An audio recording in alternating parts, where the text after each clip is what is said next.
बिस्मिल्लाहिर्रहमानिर्रहीम। तुमसे पाकिस्तान में खुशामदीद। मैं हूं साजिद हुसैन। मजबूत मुस्तहकम पाकिस्तान पर हम बात करते हैं कैसे मुल्क को मिल्लत की तामीर और तरक्की में हमें अपना किरदार अदा करना है। बात करेंगे अलमनाक सानिये पर, जो कि यूनान के समंदर में 700 लोग डूब गए, जिसमें 300 पाकिस्तानी भी थे।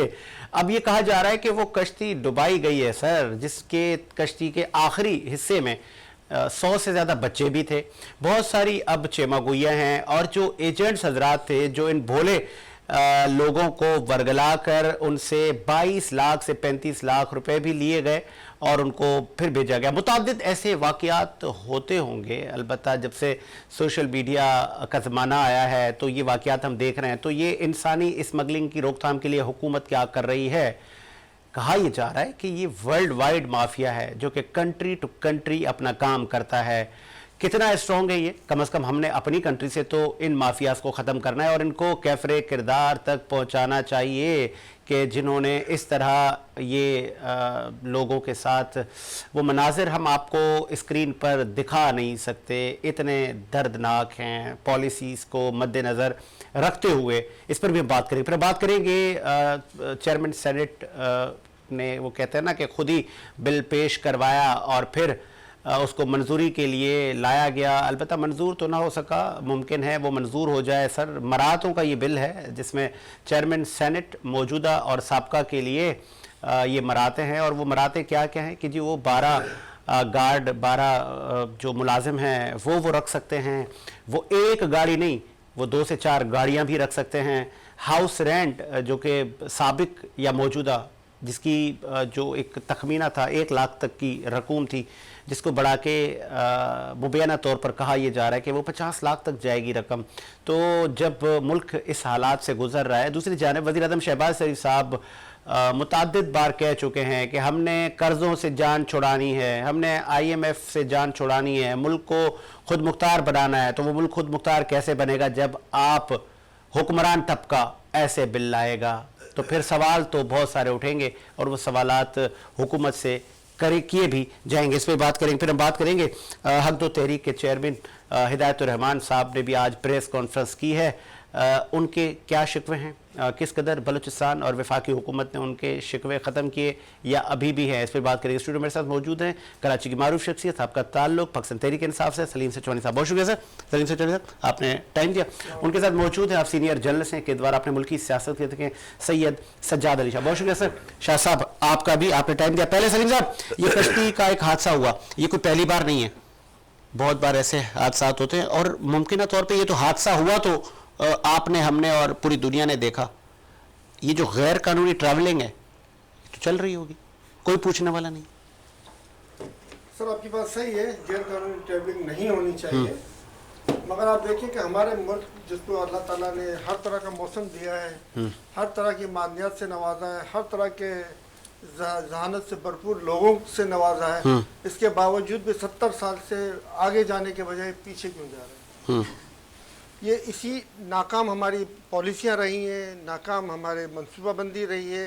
सिर्फ और सिर्फ अपनी ज़ात के लिए सोचना, सिर्फ और सिर्फ अपने बैरून ममालिक में अकाउंट्स कायम करना और कहीं दिलचस्पी न लेना, ऐसे मंसूबे लगाना जैसे अरबों रुपए के रोड्स बन रहे हैं और उसके अतराफ में झोंपड़ियों में लोग रह रहे हैं, उनके लिए कुछ न बहुत अच्छी बातें आप कर रहे हैं। इसका कसूरवार आपने भी 3.25 साल हुकूमत की, क्योंकि नौजवान तबका जो कि इस क्राइसिस से बाहर निकल के अपने माँ बाप, अपनी बहनों की शादियां, ये जो ज़रूरियात ज़िंदगी को पूरा करने के लिए वो बाहर जा रहा है, फिर वो गैर कानूनी रास्ते भी अपना रहे हैं क्योंकि एजेंट्स उनको वर्गला रहे हैं। आप लोग भी तो करोड़ों नौकरियां अपने टर्नओवर में देने वाले थे हजरत। सर, 3.5 साल के अंदर में 45 लाख और तकरीबन 50,000 के करीब नौकरियां क्रिएट हुई प्राइवेट सेक्टर में, क्योंकि अच्छी पॉलिसियों की वजह से बहुत सी इंडस्ट्रियाँ कायम हुई, बहुत से एक्सपोर्ट्स बढ़ी, एहसास प्रोग्राम और सेहत कार्ड और लोगों को जो है वो लंगर खाने और दीगर इतनी सहूलियत देने की कोशिश की गई कि तो लोगों को कम से कम इस चीज़ की तकलीफ ना हो कि वो अपनी रिज़्क के लिए परेशान हो, अपनी सेहत के लिए परेशान हो। तो PTI की 3.5 साल दौर को आप कंपेयर ना करें, उसके अंदर में आप देखेंगे तो जब आए थे तो उनको 6 अरब डॉलर 9 अरब नहीं, डॉलर मैं थे। कंपेयर नहीं कर रहा और सर साहब, आप कंपेयर आप मैं ये कह रहा हूं कि आज ये जो लोग जा रहे हैं उस वक्त आप लोगों ने कितनी दी थी, अब आपने बता दिया भाई हमने दी थी। पीटीआई का वाहिद दौर है जिसके अंदर जीडीपी की ग्रोथ 6 पॉइंट समथिंग % पे आई थी। इसके अलावा आप देख लें किस दौर में आई है, मार्शल अदवार में जब लोगों को बेचा गया, लोगों को मरवाया गया, हमारे फौजी जवान शहीद हुए, हमारे सिविलियन शहीद हुए, हमारे हजारों लोगों मजलूम जो घरों में रह रहे थे, बैठे हुए थे, ताकि शादियों तक के ऊपर ड्रोन अटैक हुए, उनके पैसे लिए गए। उसकी वजह से जीडीपी ग्रोथ जो है वो मोर देन 6 चली है। और इसके अलावा तो आप देख ले कोई ऐसा दौर नहीं है जिसमें इकोनॉमी के बल के ऊपर जीडीपी की ग्रोथ 6 पॉइंट से ऊपर गई। आपको नहीं लगता ये जो कश्ती हादसा हुआ है तो मुत्तफिका तौर पे एक करारदाद पेश करनी चाहिए थी? आप बात को काट के आप पूरी बात सुनने के बजाय बात को काटना ज्यादा पसंद करते हैं। आप पूरी बात समझने की कोशिश ही नहीं कर रहे कि ये जो पाकिस्तान ऐसा बेहतरीन अल्लाह का दिया हुआ मुल्क है कि जिसके अंदर गुर्बत नाम की चीज नहीं होनी चाहिए थी। गुर्बत नाम की चीज न होने की वजह से जो इस तरह के वाकयात हो रहे हैं, और खास तौर पे जो पिछले 77 के बाद से जो जंगों के अंदर बेफजूल की जंगों में पाकिस्तान को झोंका गया, हजारों हमारे फौजी जवान शहीद हुए, हजारों हमारे सिविलियन शहीद हुए, और उसके बाद में जो रिश्वतों की वो लत पड़ी है उन लोगों को कि उन्होंने बाद में भी करप्ट हुकूमतें लाई और करप्शन से भरपूर जो है ना तारीख चली है हमारी, और मुल्क को जो है ना तरक्की की तरफ ले जाने के बजाय तनज़ुली की तरफ लाया गया है। आप देख लें कौन सा ऐसा प्रोजेक्ट है जो 30 साल या 40 साल या 50 साल दौर के अंदर ऐसा लगा हो जिसने हमारी इकोनॉमी को बेहतर किया हो। ऐसा कोई प्रोजेक्ट नहीं मिला सिवाय पीटीआई दौर के अंदर जिसमें इन्होंने फर्स्ट टाइम था कि टोयोटा कंपनी जो है वो मुकम्मल तौर के ऊपर अपना पूरा प्रोजेक्ट ला रही थी हाइब्रिड, जिसमें A to Z जहाँ पे तामीर होनी थी, यानी मुकम्मल से पहले सिर्फ असेंबलिंग हो रही थी। सैमसंग कंपनी पहली दफा यहाँ पे आ रही थी जो मुकम्मल तौर पे यहाँ पे सैमसंग के मोबाइल बनते और वहाँ से न सिर्फ यहाँ पे पाकिस्तान में सप्लाई होते बल्कि बैरून मुल्क यहाँ से एक्सपोर्ट भी होते। तो मुल्क के लिए जो बेसिक काम किए गए, जो बेसिक तालीमी के मैदान में देख ले, सेहत के मैदान में देख ले, काफ़ी हॉस्पिटल तामीर हुए, नंबर यूनिवर्सिटी और दीगर यूनिवर्सिटियाँ तामीर हुई, और सर इसके जो है ना नताइज वो इसी वजह से पीछे थे। आप देखें जब पीटीआई गवर्नमेंट गई थी 16 अरब डॉलर का रिजर्व फंड था, और चाइना रशिया से जो है ना पेट्रोल लेने का एग्रीमेंट किया गया जिसमें 40% सस्ता पेट्रोल दिया जाना था पाकिस्तान की गवर्नमेंट को, ठीक है, जिससे मुल्क की इकोनॉमी में बेहतरी आती, ठीक है, मगर वो इकोनॉमी में बेहतरी नहीं लाएगा। अभी जो पेट्रोल रशिया से ये लाए हैं वो उन्होंने डायरेक्ट रशिया से भी नहीं लिया, उन्होंने इंडिया से पेट्रोल लिया है, इंडिया ने लिया $52 में और उन्होंने पाकिस्तान को $69 में बेचा है। इस तरह की हुकूमतें अगर होंगी जो मुल्क के मफाद को सरेआम बेच रही होंगी और कोई पुरसान हाल नहीं होगा, कोई पूछ नहीं सकता है इनको, तो आप बताएं कि मुल्क कैसे आगे बढ़ेगा? फ्री कश्तियों के हादसा नहीं होंगे, लोग अपने मुल्क छोड़ के पिछले 70 साल में 1 करोड़ गए तो सिर्फ 1 साल के अंदर मोर देन 10 लाख ऊपर चले गए, इतनी तेज रफ्तार। आज भी अगर आप सड़क पे माइक लेके जाएं तो हर कोई बोलेगा मैं जाने के लिए तैयार हूँ, अगर मुझे दुबई का या अमेरिका का या यूरोप का वीजा मिलता, हर फर्द यही कहेगा मैं जाने के लिए तैयार हूँ। कोई आपको ऐसा नहीं मिलेगा जो कहेगा मैं इस मुल्क में रहूँ। इन लोगों की सिर्फ निकम्मापनी, नाहली और बदमाशी की वजह से, क्यों कि इन्होंने कब्जा ग्रुप बनाया हुआ है जो मुल्क को आगे जाने नहीं दे रहा, सिर्फ मुल्क को लूट के खसूट के और मुल्क का बेड़ा गर्क करने के सिवाय और कोई काम ही नहीं कर रहे हैं। ठीक है, आगे आपका पॉइंट शाह साहब। और सर एक चीज मैं आपको बताऊं कश्तियों की, कश्तियों में कोस्ट गार्ड ने वहां की जानबूझ के डुबोया, ये इतलात है, और यूनान की आवाम भी इसके ऊपर प्रोटेस्ट कर रही है कोस्ट गार्ड के खिलाफ। तो सर उनको चाहिए कि यूनान के इंटरनेशनल कोर्ट के अंदर में हर जाने का दावा करे। ठीक है, वो गैर कानूनी गए थे, इनको पकड़ के उनको जेलों में डालने का इनका हक है, उनको डुबो के मारने का इनको हक नहीं है। ये इनके ऊपर चाहिए कि इंटरनेशनल कोर्ट में जाए इसके खिलाफ, और उसके ऊपर इनके ऊपर यूनान के ऊपर हर जाने का दावा करे कि वो तमाम घर वालों को हर्जाना अदा करे जिन जिन के लोग। ठीक है, अब ये शाह साहब सचवानी साहब ने जो बात की कि डुबोया गया, वहीं की हुकूमत ने कहा कि भाई इनको इधर ही डुबो, तो फिर जब जा रहे थे तो सरेआम जा रहे थे, कोस्ट गार्ड जो वहां की थी यूनान की। इंतहाई गमनाक अफसोसनाक वाक़या है कश्ती वाला, और मेजोरिटी इसमें पाकिस्तानी होगी है। सबसे बड़े दुख की बात है, ये पाकिस्तानी कौन है? सबसे पहले तो आप ये देखें, ये वो पाकिस्तानी है जहाँ ये एजेंट्स जो है वो गांव देहात में मेहनत कर लेते हैं और लोगों को बेवकूफ़ बनाने में कामयाब हो जाते हैं। हालांकि मैं समझता हूँ कि आज भी अगर मुल्क में 3 लाख या 5 लाख से कोई बिजनेस शुरू किया जाए तो एक घर चलना शुरू हो जाएगा। लेकिन 27 लाख रुपए एक पार्टी ने दिए, फिर 19 लाख रुपए ब्लैकमेल होकर दिए। वो शख्स गिरफ्तार हुआ, अजरबैजान भाग रहा था, आज कराची एयरपोर्ट से उसको पकड़ा लॉ एनफोर्सेस एजेंसी ने। इंक्वायरी तो बैठ गई, लेकिन जाने तो वापस नहीं आएंगी ना साजिद। ये वो गरीब लोग हैं जिनको पता ही नहीं है कि इंसानी स्मगलिंग क्या है, इनको एजेंट्स बेवकूफ़ बनाते हैं। आप मुझे ये बताएं कि इतनी बड़ी तादाद में पाकिस्तानी गांव देहात से उसने कराची में बैठ के कन्वर्स किए क्या? क्या उसने ऐसी चीज़ तशहीरी तौर पे दिखाई कि लोग कन्वर्स हो गए और लाखों रुपए दे दिए? अब उसको अगर केस चलता है, एक बात कर रहा हूँ, केस चलने में अगर खुदा ना खासा बाहर आने में कामयाब होता है तो उनका जो गैंग है वो अरबों रुपए अंदर कर चुका है और जानी नुकसान वापस नहीं हो सकता, क्योंकि बहुत बड़ा जानी नुकसान नहीं है। अब उस बंदे का खुद जो ताल्लुक था मंडी बहाउद्दीन से, तो आप ये देखें कि वो जानता है साइको कि गांव देहात और तहसीलों का क्या हाल है, लोग कैसे बेवकूफ बनते हैं।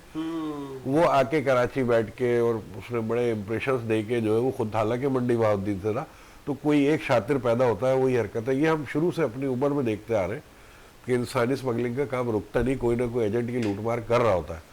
अच्छा, लोग ना मुतासर होने के बाद भी कंप्लेनेंट नहीं बनते साजिद। ये हुकूमत भी इस वक्त कह रही है कि आप बताएं। ठीक है, अच्छा, अब FIA को प्राइम मिनिस्टर का काम था, उसने रेकमेंड कर दिया, CM ने कराची से देखा और जो चीजें हुई, बिलावल ने भी तनकीद की, सबने तनकीद की, पूरी कोई ऐसा संगदिल नहीं जो तनकीद ना करे। बिकॉज देखिए ऑर्डर्स हो गए, गिरफ्तारी भी अमल में आई है, लेकिन मैं आपको बता रहा हूँ ना कि गवर्नमेंट के एक FIR के ऊपर ही एक्शन हुआ है, जो एक FIR किसी बाप ने कटाई थी, भाई ने कटाई थी, सॉरी, उस पे हुआ। अगर बाकी लोग भी आके मैदान अमल में हिस्सा ले और FIR की तरफ जाए, अपना मुकदमा पेश करे, तो ये ऐसे नासूर कभी भी नहीं छूट सकेंगे और इनको सबक मिलेगा और इनको इबरतनाक सजा मिलनी चाहिए। मैं समझता हूँ कि आइंदा कोई ऐसी हरकत नहीं करे। इतनी कश्ती जो है, आप कह रहे हैं कि वहाँ गार्ड खड़े थे यूनान के, अच्छा, उन्होंने डुबा दी। वो जो कश्ती थी वो माहीगिरी में इस्तेमाल होने वाली कश्ती थी और फिर ओवरलोड। देखे उसका इंसानी स्मगलिंग का जो तरीका है कार है, मैंने सब देखा है। वो होती ही फिशर लॉन्चेस में जो फिशरमैन से इस्तेमाल करते हैं और उनसे वो कांटेक्ट पे ले ली जाती है। अच्छा, ठेकेदार यूं बन जाता है कि वो कहता है मेरा इनसे 3 साल का एग्रीमेंट हुआ है, मैंने तो पैसे नहीं किराए पे दे दिए। बताएं जी। अब वो क्या कर रहे हैं, काले कुत्ते उनके खींचने के लिए बड़ा वक्त चाहिए, तो वो जो लॉन्च आपके ठेके पे गई है वो आदमी वो बिकता है। जैसे एक मैंने आज खबर पढ़ी कि एक बाइक या राइडर जो है वो खबर है मैंने सुनी थी कहीं कि वो मुंशियात बेचने की तरफ राग़िब हो गया, पुल के नीचे मुंशियात बिक रही है, कराची की बात कर रहा हूँ। तो बात यह है कि लालच बड़ी बुरी चीज़ है, कोई ना कोई कहीं इस्तेमाल हो जाता है सचवानी साहब। तो हमें सबसे पहले अपने माशरे को सुधार देना है कि हम उन माँ बाप को समझाएं, उन बच्चों को समझाएं। देखिए गांव देहात में इसलिए कहता हूँ तालीम आम करो, तालीम का रुझान बढ़ाओ, बच्चों को तालीमी मेयार 2 नजरिए का नहीं दो, एक मेयार दो, एक मेयार दो कि उनको ये फखर हो कि जिस तरह हम पढ़ रहे हैं ऐसे वजीर का बेटा पढ़ रहा है। नफ्सियाती मरीज बच्चों को नहीं बनाओ। फिर वो क्या करते हैं, अब कल भी मैंने देखा कि PTI के जो काबिल एहतराम चेयरमैन है, उन्होंने भी एक इसमें बयान लगे हाथ तो ठोक डाला है कि ये पाकिस्तान से लोग जा रहे हैं, नहीं रहना चाहते, ये है वो है। उनका बयानिया तो आपको पता है वो एक सोचा समझा बयानिया होता है। लोग जा रहे हैं, मुझे भी एतराज नहीं है, पहले कौन से नहीं गए हुए, बहुत लोग गए हुए, कैलकुलेशन है। अच्छा, अब इन लड़कों का ताल्लुक नहीं, बहुत ये वो बच्चे हैं, 1 करोड़ गए और 1 साल के अंदर मैं मान रहा हूँ ये वो बच्चे हैं, इनको वहां नहीं मिला है सचवानी साहब, इनको वहां नहीं मिला। ये वो बच्चे, यकीन करें कि बमुश्किल मैट्रिक किए हुए बच्चे, गांव देहात से इनका ताल्लुक है, इनकी वेलनोन है ही नहीं, माशरा है कि हमारे साथ क्या हो रहा है। इनके बाप भी देहाती जिंदगी के आदि है, उठा के नहीं दी जा रही ना, जैसे आपने असल चीज मैं भी इस तरफ आ रहा हूँ कि यार जोड़ने से पहले ये देखो कि हम सब आते हैं, हम सब मजे लूटते हैं इख्तिदार के, हम सब खेल खेलते हैं, इंसानी जानों के नुकसान होते हैं, हमें तो फायदा हो रहा होता है। कम से कम तालीम और सेहत, ये 2 चीजें मरकज है किसी भी मुमलिकत का, ये इसका हुसूल आप आसान कर दीजिए। 70 सालों की तारीख में आप देख लें तो 2 अदवार हैं जिसमें तालीम के लिए सही मानों में कोशिश की गई। एक तो भुट्टो साहब का दौर था, तालीम में बालगाह वगैरह तक मुतरफ किया गया। दूसरा इमरान खान साहब का दौर है जिसके अंदर में यकसा तालीम निज़ाम के लिए कोशिशें की गई, यूनिवर्सिटीज़ कायम की गई, इंटरनेशनल लेवल तक की यूनिवर्सिटी कायम की गई। इसके अलावा आप देख लें हमारे यहाँ पे तालीम के लिए कोई इतना खास काम नहीं किया गया है, जबकि तालीम के लिए काम मुसलसल होते रहना चाहिए, आज ब्रेक नहीं आना चाहिए। आपको बता रहा हूँ, उसके अंदर ब्रेक आने का मतलब है कि हम अपने पाँव पे कुल्हाड़ियां मार। आपने इतनी अच्छी बिसात बिछा के, मोहरे परफेक्ट बिठा के, आप लोगों ने 3.5 साल 7 महीने हुकूमत की, 3 साल 7 महीने। आपको मैं आज भी बता रहा हूँ और रिकॉर्ड पे ये चीजें दिखा सकता हूँ आपको। आज भी हारी जो है ना, ये जानते हैं इंटीरियर सिंध से ताल्लुक है इनका, अच्छी तरह साजिद वाकिफ है।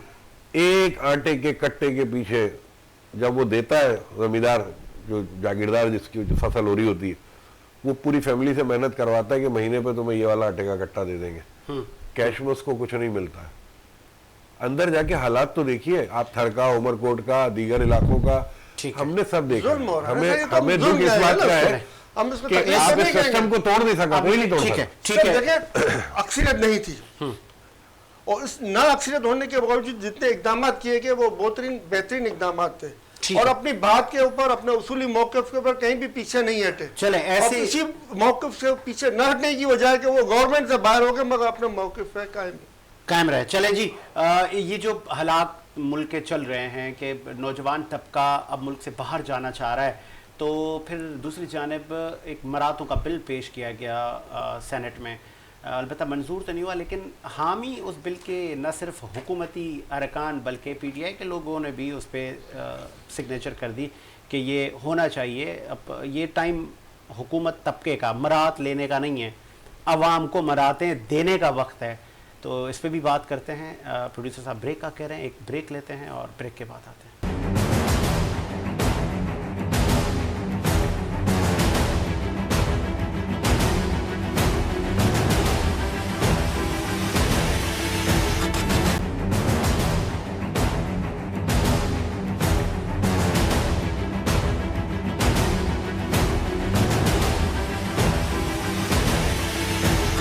ब्रेक के बाद खुशामदीद। प्रोग्राम को आगे बढ़ाते हैं और नेक्स्ट स्टोरी पर बात कर लेते हैं। जी, चेयरमैन सेनेट के में पेश हुआ मरातों का बिल और इस बिल को पेश किया गया। अब कहा यह जा रहा है कि चेयरमैन सेनेट ने खुद बिल पेश करवाया है ताकि मुझे मरातें दी जा सके और मुझे और साबिका को भी, जब मैं इस सीट पे न रहूं तब भी मैं मुस्तफ़ीद, मैं इंक्लूडिंग दीगर जो सेनेटर्स साबिका हैं वो भी, और फिर कानूनदान हमारे रज़ा रब्बानी, फ़ारूक एच नायक, ऐसे लोगों ने भी इस बिल पे दस्तखत किए हैं। तो मुल्क किस हालात से गुज़र रहा है। तो फिर आम आदमी पूछता है कि जब मुझे रोज़गार के मौक़े नहीं हैं, मुझे खाने के लिए आटा नहीं है और आप मौजूदा और साबिका मरातें ले रहे हैं, तो इस पे ज़रा मैं चाहूँगा कि पहले स्टूडियो बैठे लोगों से बात कर लेते हैं। आप कैसे देखते हैं सर इस बिल को?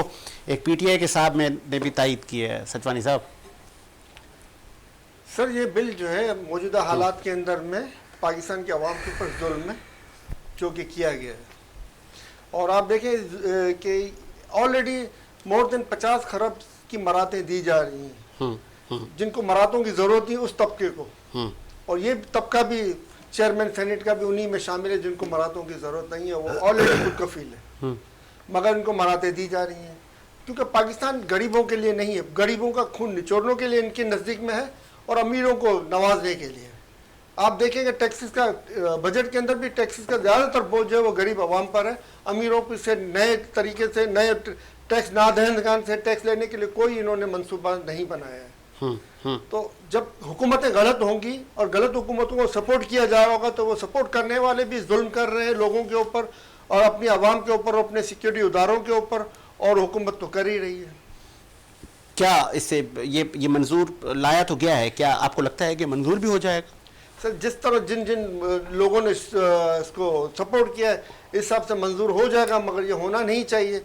और इस तरह के बिल अगर सेनेटों में या कौमी असम्बली में आए तो इनको चैलेंज करने के लिए जो है उसको कोई ना कोई इदारा होना चाहिए कि जो आवाम के मफाद के खिलाफ कोई भी बिल हो, चाहे वो सेनेट के अंदर हो चाहे वो पार्लियामेंट के अंदर हो, अगर वो आता है तो वो आवाम को यह हक पहुँचता है कि वो उस बिल के खिलाफ जो है ना कहीं उसके ऊपर अपील करे। ये आवाम का हक होना चाहिए जो यहाँ पर नहीं है। ठीक है। और उसके अलावा जो भी एग्रीमेंट्स होते हैं उनके ऊपर भी नजरसानी होनी चाहिए कि आवाम के मफाद के खिलाफ जो एग्रीमेंट्स होते हैं, जैसे कि अभी इन्होंने चाइना से $3.5 अरब का एनर्जी सेक्टर में एग्रीमेंट किया है। आवाम को बताया जाए कि उन्होंने किस रेट के ऊपर ये पर यूनिट जो बिजली का मुआहदा किया है और उसके क्या क्या फ़वाइद आवाम को मिलेंगे और क्या क्या नुकसान आवाम को भुगतने पड़ेंगे, क्योंकि इनको सिवाय अपने कमिश्नरों के और कोई चीज़ इनके नज़दीक नहीं होती। शाह साहब आप कैसे देखते हैं इस बिल को? बड़ी तनकीद की जा रही है। साजिद, ये बिल जो पेश किया गया है मैं समझता हूँ ये भी एक डुगडुगी है बच के बंद हो जाएगी। अच्छा। इसका कोई खास इम्पैक्ट नहीं है और ना ही अप्रूवल में जाएगा। ठीक है, क्योंकि सियासत का रुख कुछ और है। आप भी इलेक्शन देख रहे हैं, मैं भी देख रहा हूँ, हर कॉमन मैन भी देख रहा है। और इन्होंने, आप जानते हैं कि सेनेट की बड़ी एक वजन रखता है सेनेट इंतखाबात के बाद के मामलात में। इंतखाबात हो गए, सिलेक्शन हो गई, वोट डल गए, लोग आ गए, उसके बाद सेनेट का अहम किरदार होता है, ये आप जानते हैं।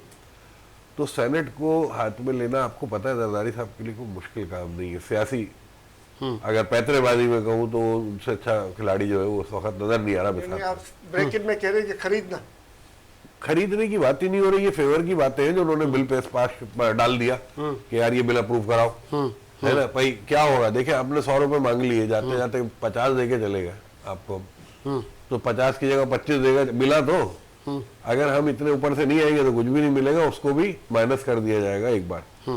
दूसरी बात ये कि बार्गेनिंग होके सही जगह पे आके अप्रूव हो जाएगा। तीसरी बात, आप सचवानी साहब भी अच्छी खासी गुफ्तगू अभी कर रहे हैं, मईशत के हवाले से भी गुफ्तगू कर रहे हैं।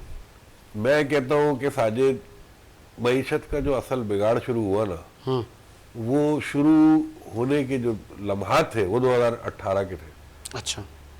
आज तक हम सफर कर रहे हैं, आज तक हम सफर कर रहे हैं।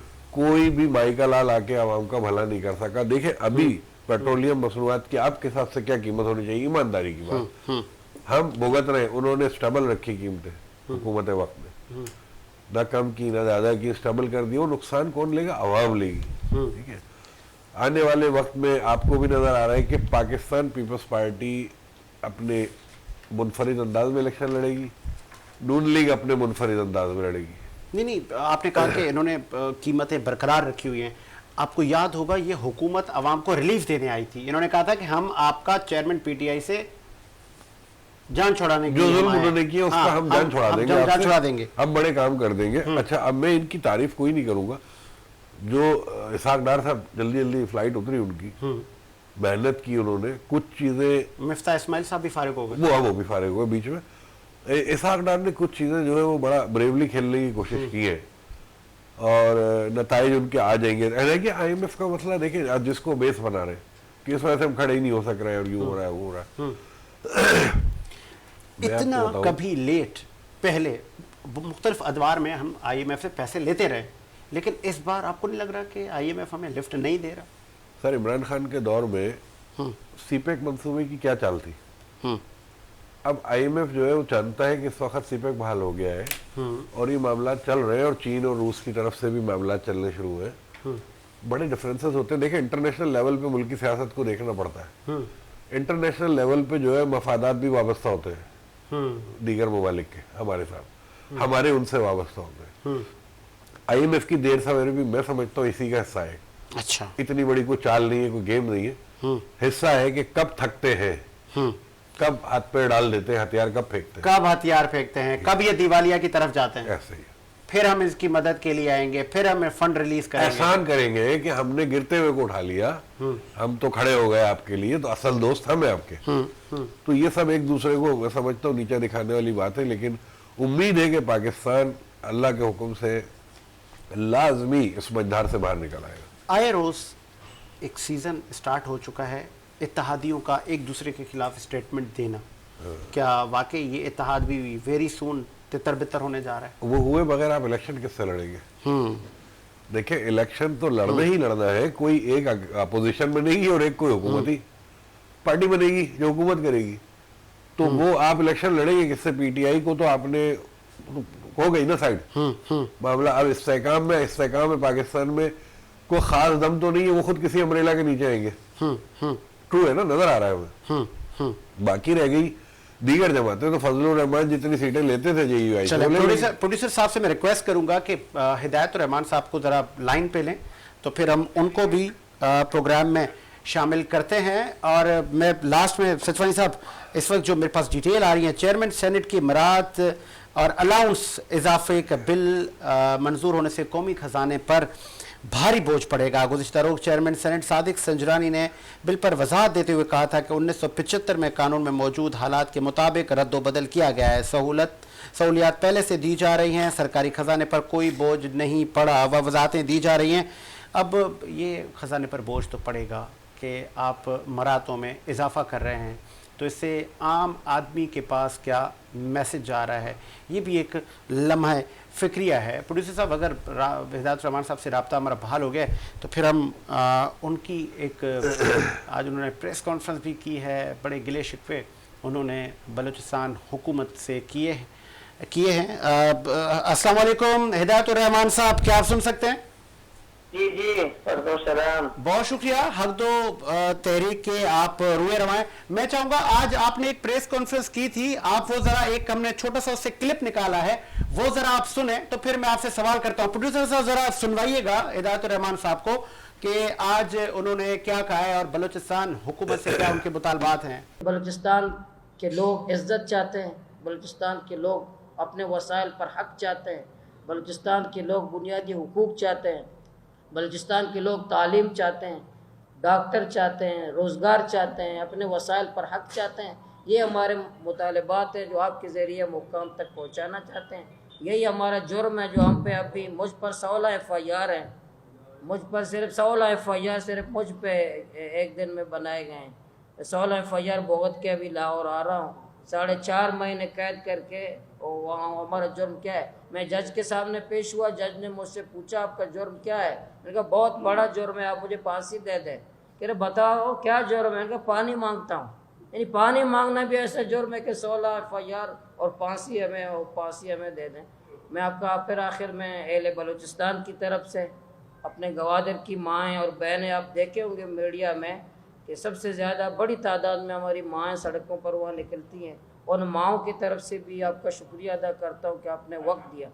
जी, आपने सुना हक दो तहरीक के चेयरमैन हिदायत रहमान साहब ने कहा कि मेरा जो जुर्म है वो पानी मांगना है। हिदायत रहमान साहब, तो बलूचिस्तान के जो हुक्मरान हैं, वहाँ पे जो सूबाई हुकूमत है, तो वो क्यों इस तरह आपके साथ रवैया कर रही है, या कोई आपका कोई ऐसा मुल्क दुश्मन एजेंडा है? वजह क्या है? अब तो आपको मीडिया भी स्पेस दे रहा है। जी बहुत शुक्रिया, आपने मौका दिया। बलूचिस्तान हुकूमत सिर्फ मेरे साथ ही नहीं, पूरे बलूचिस्तान अवाम के साथ जुल्म कर रही है। ये तो टोला बलूचिस्तान की तारीख का नाकाम तरीन टोला है जो बलूचिस्तान पर मुसल्लत किया गया है। ये पोल्ट्री फार्म की तरह ये वैसे नुमाइंदे, नाम नहाद जाली नुमाइंदे बलूचिस्तान के अवाम पर मुसल्लत है। और CM बलूचिस्तान एक ऐसा जिंदा लाश अब पर मुसल्लत किया गया है जो हमें पता नहीं है किस वक्त जागता है। ये तो पानी मांगना क्या मुल्क दुश्मनी है? बिजली मांगना, रोजगार मांगना, इज्जत मांगना, जीने का हक मांगना, हम हमारे आईनी मुतालबात हैं जो आईन पाकिस्तान हमें देता है। तो बलूचिस्तान हुकूमत, वफाकी हुकूमत हमारे वो बुनियादी हुकूक जो आईन पाकिस्तान हमें देता है वो देने के लिए तैयार नहीं है। मेरे ख्याल में बागी या गद्दार मैं नहीं हूँ, पहले बलूचिस्तान नहीं है, वो तबका और टोला है तो मुझे आईने पाकिस्तान ने जो हुकूक दिए हैं वो मुझे नहीं दे रहे। तो ये जो आप पर इल्जामात लग रहे हैं, तो आप इसको कैसे डिफेंड करेंगे, जिसका आपने खुद भी जिक्र कर दिया कि वो जो तबका है, उस तबके में कौन लोग हैं? आपने सिर्फ CM का नाम लिया, कौन लोग हैं ऐसे? तो फिर और आगे क्या फ्यूचर क्या है आपका? क्या आप जनरल इलेक्शन में भी आपकी तहरीक हिस्सा लेगी?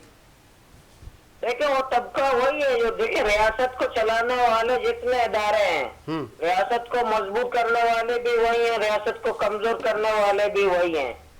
और ये रियासत के तमाम जो अदलिया हो, मुकर्रना हो, इंतजामिया हो, रियासती इदारे हो, जितने तमाम इदारे हैं जो आईन पाकिस्तान की रोशनी की जिम्मेदारी, किसी की जिम्मेदारी मेरी जान की हिफाजत है, किसी की जिम्मेदारी मेरी माल की हिफाजत है, किसी की जिम्मेदारी मुझे बुनियादी हुकूक देना है, वो तमाम जिम्मेदार है। आज मैं अगर मारूम हूँ, मुझे पीने के लिए पानी नहीं है, वो जिम्मेदार है। और बाकी हम आईनी जमहूरी लोग हैं, सियासी कारकुन है। इंतखाबात में बल्दियाती इलेक्शन में भी हिस्सा लिया, जाइंदा जितने इलेक्शन हो बड़े हिदायत रहमान साहब, बड़े संगीन इल्जामात हैं आप पर ये भी इल्जाम है कि आप लोगों को मुंतशिर करते हैं, सड़कें ब्लॉक करवाते हैं और मुल्क दुश्मन अनासिर से आपके राब्ते हैं। तो ये इतने इल्जामात, आप तो एक आम आदमी हैं और आप तो पानी मांग रहे हैं।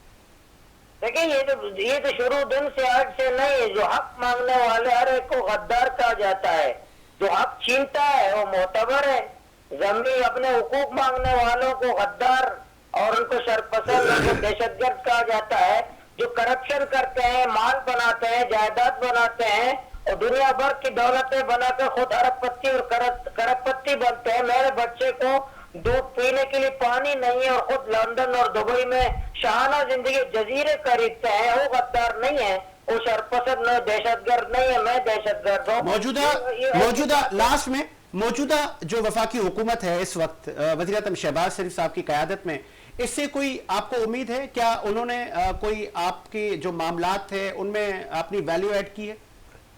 देखिए, पीडीएम की हुकूमत आने के बाद हमारे मुश्किलात, बलूचिस्तान की मुश्किलात में इजाफा हुआ है। अच्छा। माहिगीरों की मुश्किलात में इजाफा हुआ है, आम गरीबों की मुश्किलात में इजाफा हुआ है, पीडीएम में करप्शन में इजाफा हुआ है, बंदरबाट में इजाफा हुआ है, बिजली पानी का बहरान में इजाफा। पीडीएम की हुकूमत में बदतरीन लाकानूनियत, बदतरीन करप्शन कर रही है पूरे बलूचिस्तान में। इसलिए इनसे तो क्या उम्मीद है? ये पुराने लोग हैं, पुराने खिलाड़ी हैं, ये तमाम गौरव धंधों को जानते हैं, आदो शहदो शुमार पेश करके आवाम को बेवकूफ बना रहे हैं। आज बलूचिस्तान के आवाम ज्यादा परेशान है इनकी दौर में। ठीक है, क्या मुतालबात वही हैं आपके कि आपको पानी, बिजली और जरूरत जिंदगी दी जाए? बिल्कुल, साहिल बलूचिस्तान को टालर माफिया से पाक किया जाए, बत्ताखोरी खत्म की जाए, मंशियात के अड्डे खत्म करो, पानी दो, बिजली दो, इलाज दो, तालीम दो, इज्जत दो। ये हमारे आईनी मुतालिबात है, इसको हम करते रहेंगे। ठीक है जी, बहुत शुक्रिया आपका। हिदायतुल्लाह साहब, आजकल ये मुतालबा सिर्फ आप नहीं कर रहे, पूरा पाकिस्तान कर रहा है। पूरे पाकिस्तान में हुकूक मारे जा रहे हैं। ओके, मुमकिन है उनका राब्ता मुनक़ता हो गया। मैं सचवारी साहब, आपने सुना कि वो कह रहे हैं मैं पानी मांग रहा हूँ, मैं ज़रूरत ज़िंदगी मांग रहा हूँ। तो ये तो बलूचिस्तान का मसला नहीं है, जिस तरह आपने सवाल भी किया। ये तो अहले कराची भी पानी के लिए रो रहा है। तो आधा कराची को पानी नसीब नहीं है। चेयरमैन पीपल्स पार्टी कह रहे हैं मैं खुद टैंकर लेके पानी लेता हूँ। सेवरेज के निजाम धर्म बरम है, जो कराची का सबसे बड़ा शहर है पाकिस्तान का, उसका निजाम धर्म, वहाँ के लोग रो रहे हैं। पूरे पाकिस्तान अवाम परेशान है, इंक्लूडिंग बलूचिस्तान के।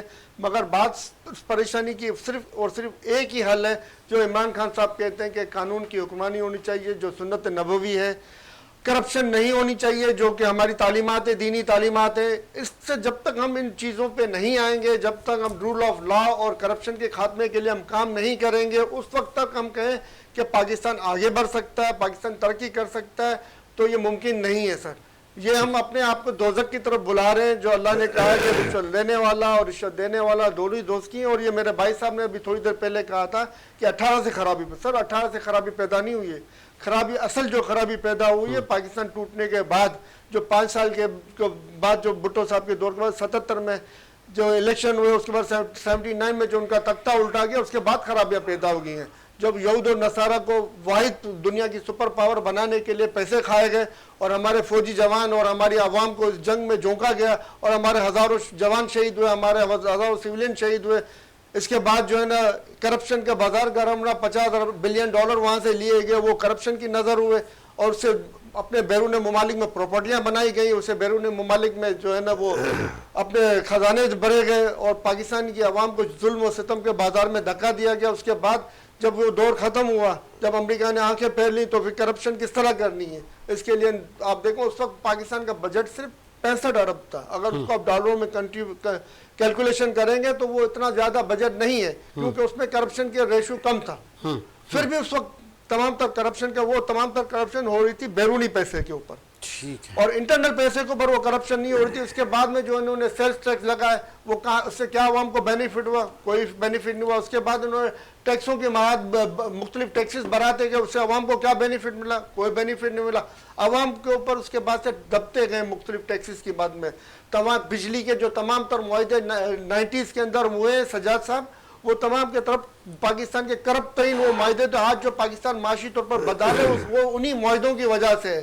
जो आज $30 अरब हमारे जा रहे हैं, हम डॉलर करके एक अरब डॉलर के रोड हैं, तो वो बिजली के मद में जा रहे हैं। जो बिजली से चलने वाले जो जनरेटर उन्होंने खरीद करके पाकिस्तानी कौम की पीठ के ऊपर छुड़ा घोंपा है, और उन्हीं नासूरों का वजूद है जिसकी वजह से पाकिस्तान डूब रहा है। 1913 से लेके 1918 तक बदतरीन दौर था, जिसमें सबसे ज्यादा पैसा आया और सबसे ज्यादा पैसा गायब हुआ। ठीक है, 60 अरब डॉलर का कर्जा लिया गया, 15 अरब डॉलर जो है वो सीपेक क्या है, वो तमाम के तमाम पैसे गए। इसके अलावा वो 5 साल के दौर में कम तरीन सतह पे तेल मिल रहा था, वो तेल के जो बेनिफिट था वो तकरीबन 35 से 40 अरब डॉलर था, वो भी गायब हो गया। तकरीबन 100 अरब डॉलर से ऊपर का चूना सिर्फ और सिर्फ हमें 2013 से लेके 2018 के दौर में लगाया गया और पाकिस्तान की कौम की बदहाली में इजाफा किया गया। आ गया, बड़ी अच्छी तबीयत बांधी है सर। आखिर उनका ताल्लुक पीटीआई से। सर क्या कहेंगे सर? शाह साहब लास्ट में वो मुझे 2018 की स्टोरी सुना रहे, सुरखाब के ऊपर बैठ के आए, साथ में पैराशूट से लोग उतरे, आज जो छोड़ छोड़ के भाग गए, लोगों के हकूक मारे गए। असल वोट बैंक जिसकी आज ये शोर करते हैं कि हमारा वोट बैंक है 70%, आज की बात नहीं कर रहा, उस वक्त असल वोट बैंक का हक मारा गया। आपने बिसात बिछाई, उसमें मोहरे बिठाए, ऐसी ऐसी बिसात बिछी, ऐसी ऐसी कि जिसके समरे में आज हर चीज हमें नजर आ रही कमरे में कि क्या क्या कहाँ क्या हो रहा है। मैं नाम नहीं लेना चाह रहा। आप 2018 के मैंडेट को तस्लीम नहीं कर रहे? मैं नहीं तस्लीम कर रहा। उसकी वजह है कि आज एक चीज खुद कह दी ना उन्होंने कि ये मुझे लाए थे, ये मेरे साथ थे, दूसरा ये मेरे साथ थे, तीसरा ये मेरे साथ थे, मेरे साथ धोखा कर दिया। सिर्फ बात इस पर ये नहीं हो रही कि कौन लाया था कौन नहीं लाया था, बात इस पर ये रही कि किसके दौर में मुल्क को फायदा पहुंचा और किसके दौर में मुल्क तनाजुल नहीं ले गया। बात इस पर ये हो रही है सर, ये लाया न लाया का गलत मसला है। लाया न लाया की बात को खत्म करने के लिए भी सिर्फ खान साहब ने ही बात की है सर। ईवीएम मशीन लाने का कहा भी सिर्फ खान साहब ने ही है। आगे आपका पॉइंट लास्ट में। मुझे सिर्फ शाह साहब ये बताइए कि ये जो इस वक्त हर तरफ से कोई पानी मांग रहा है, कोई बिजली मांग रहा है, कोई गैस मांग रहा है, सदेबाप क्या है? इलेक्शन, नई हुकूमत। इलेक्शन के बाद भी ये चीजें सही नहीं होंगी, क्योंकि उसकी वजह यह है कि आप कराची जैसे मेगा सिटी में गैर कानूनी आबादियां तो रोक दे, 60 गज के प्लाट पे 10 मंजिल इमारत तो रोक दे। जो 60 गज के प्लाट का जो हक है सेवरेज का, पानी का, वाटर बोर्ड का, बिजली का, उसके ऊपर आप 10 मंजिल, 8 मंजिल, 5 मंजिल जब बना रहे तो 6 की जगह 48-50 लोग वहां अकोमोडेट हो गए ना मेरे भाई। ठीक है, एक ही पीएमटी आ रही है और एक ही कनेक्शन आ रहा है पानी का, हक किसका मारा जा रहा है? पहले ये जंगल का कानून सीधा करना पड़ेगा, तो ये चीजें सही होंगी। ट्रू। चलें जी, इसी उम्मीद के साथ जंगल का कानून भी उसी वक्त सीधा होगा ना जब सीधा करना चाहेंगे। तो मातिर को तो यही है। अभी तक तो उन्होंने सीधा करने के लिए कोई कोशिश नहीं की है। जंगल के कानून में मजीद इजाफा ही किया है, अवाम के हुकूक के ऊपर डाका ही मारा है इन लोगों ने और मजीद डाके ही लगते हुए नजर आ रहे हैं। चले जी, चले। मुझे प्रोड्यूसर साहब इख्तिताम का कह रहे हैं कि आपसे मुलाकात होगी कल 9 बजे। मुझे इजाजत दीजिए, अल्लाह हाफिज।